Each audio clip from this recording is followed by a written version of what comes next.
Michael Nagy here with Jiggy Jag TV and DiscoveringBands.com. And for everyone watching, if you share this video on my channel and help support the awesome bands I feature. And today I'm here with Lockjaw. How you doing today?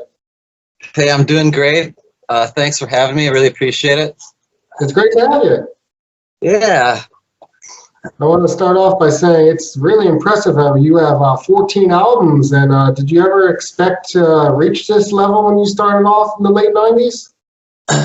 My main goal was to create a catalog of music that would stand the test of time for myself. Say I'm towards the end of my life, I would have a wide library of music that I created, and that was kind of my main goal when I first started it. And it wasn't really to play out or do shows or anything like that, but just kind of create some music that would mark me when I'm gone. Awesome. And over the years, you've shared the stage with some pretty well-known big bands. And you want to tell everyone some of those bands? Lockjaw's opened for Typo Negative. That was one of the highlight opening shows that I ever had in my life. We did a handful of direct support shows for Marilyn Manson. Did a bunch of sold-out shows with him. Further back, we opened for Mudvayne, Hell Yeah, Damage Plan, Lords of Acid, KMFDM, Orgy, a lot of bands.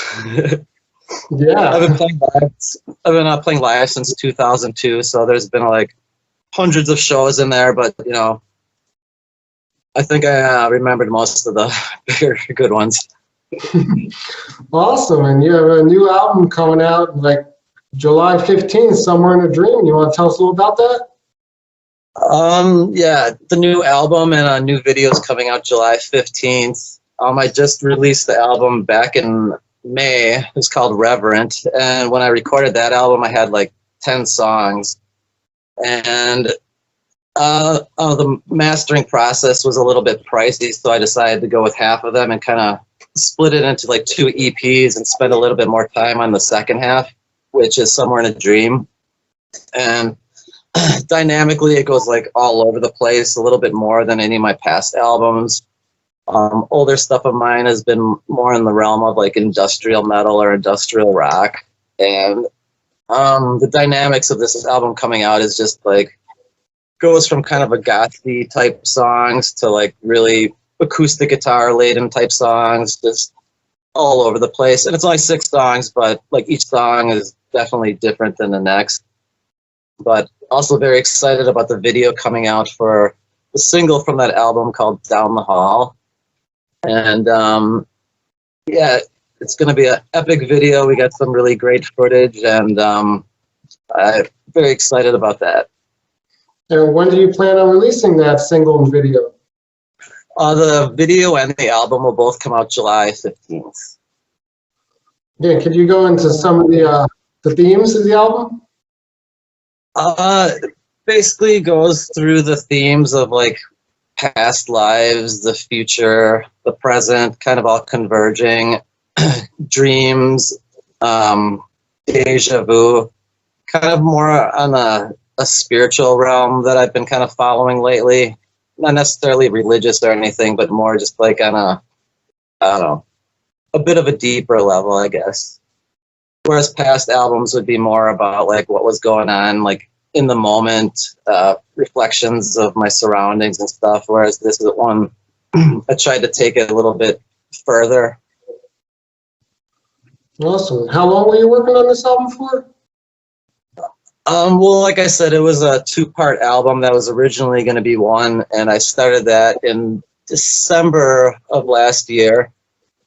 And originally I had 6 songs, and from those 6, half of them moved to this album, and then I wrote a couple of different ones for each.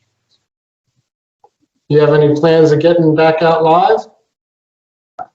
Yeah, that's my next plan of attack. Right now I have a guitar player by the name of Scotty Damned. He plays in a project called Creepy Little Things, and he provided a lot of dynamics and assistant production and great guitar parts for the upcoming album, and he was on a couple of the tracks from the last album.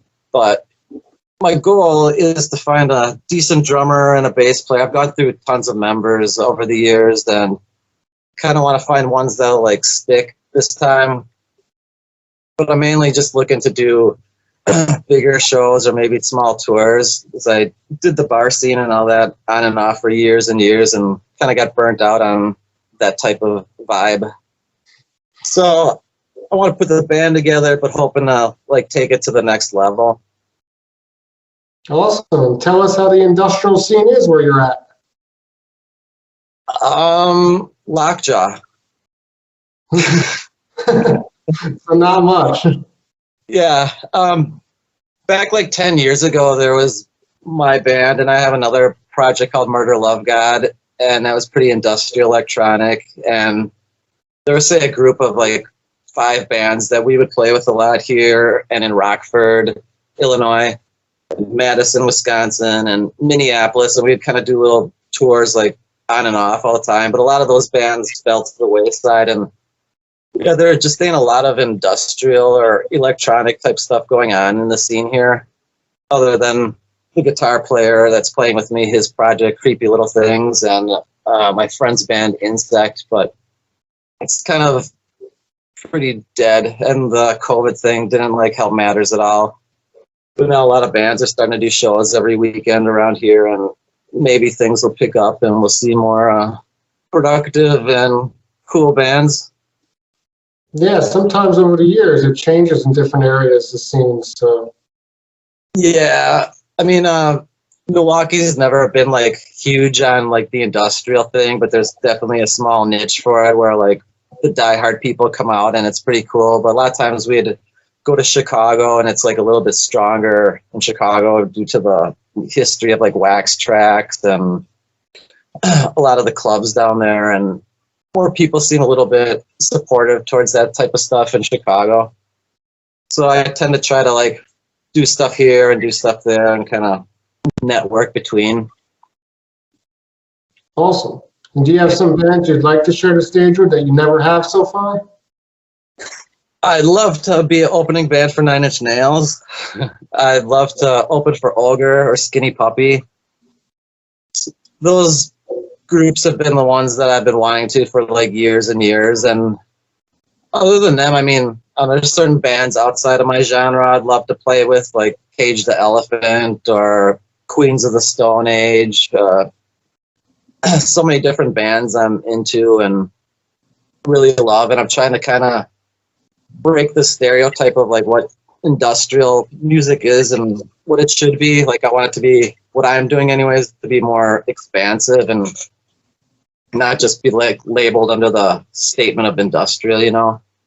Usually, or in most cases, we term Lockjaw as hell rock, but that's also sort of vague to people who have no idea what the music is and just think it's about like Satan worshiping music, which it's not. It's just kind of about that rebellious vibe against like the system, and just kind of like when I was a kid growing up, like I got Motley Crue's Shout at the Devil album, and that changed my life and kind of made me want to follow like this darker path, just tone wise and like image wise and stuff. So I was always attracted to like the darker elements, but so kind of hell rock evolved out of stuff like that.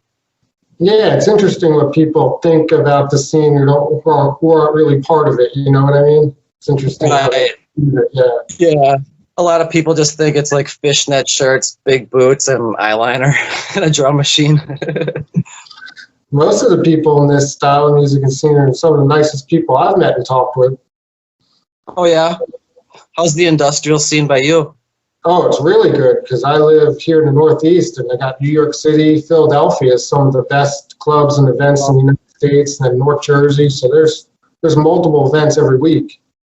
Oh, nice. Yeah. Sometimes I have to pick and choose what band or event I'll go to. Oh, really? Yeah. Yeah, last weekend was the first concert show that I went to probably in like a year and a half. And before that, it was a Foreigner, which I sometimes do stagehand work at a venue around here. And so I worked the Foreigner show, and that was the last show I saw for like a year and a half up until last weekend. Yeah, it's been crazy how everything's been closed. It's cool that now that stuff's opening up, I'm going to be starting to do some more in-person interviews again because I've been doing the Skype stuff. Yeah, I've always been a little bit of the Skype and stuff, you know, but insecure with the Zooms and all that. And then just finally I've been like getting into it a little bit more or doing it and slowly getting acquainted. So now once I get acquainted, it'll change back. Yeah, well, it's good. Like someone like yourself who's far away, we wouldn't normally be able to do this interview in person. So Yeah, that works exactly. perfect. Yeah, gives you a great opportunity to do something, like you said, we couldn't do otherwise. Now, if people want to look you up online, find your music on social media, how do they do that? Well, the last album and the next one are going to be exclusively available at lockjawx.bandcamp.com. And otherwise, just go to Bandcamp and search Lockjaw or Lockjaw X.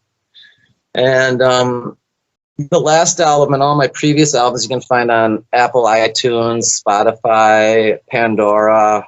Pretty much any media platform has most of Lockjaw albums. And the last one, Reverend, it should be like up on iTunes and Spotify like in the next couple weeks. Awesome. The next album will be exclusively at Bandcamp probably for like the first couple months, and that'll be the only place to get it. Awesome. And then are you currently working on any more new music? Because I know you're always making music.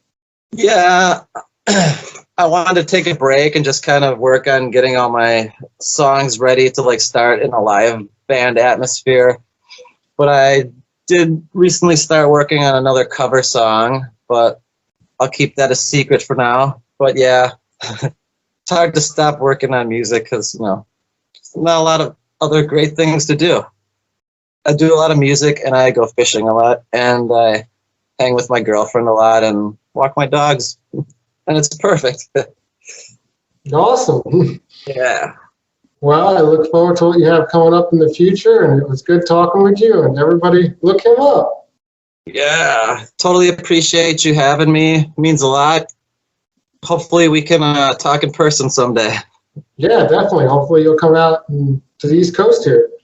For sure, And for everyone watching, I've linked his music in the video description, so check that out. Thank you. Also, for all my channel fans, I have Discovering Bands t-shirts now, and that's in the video link if you're interested in those.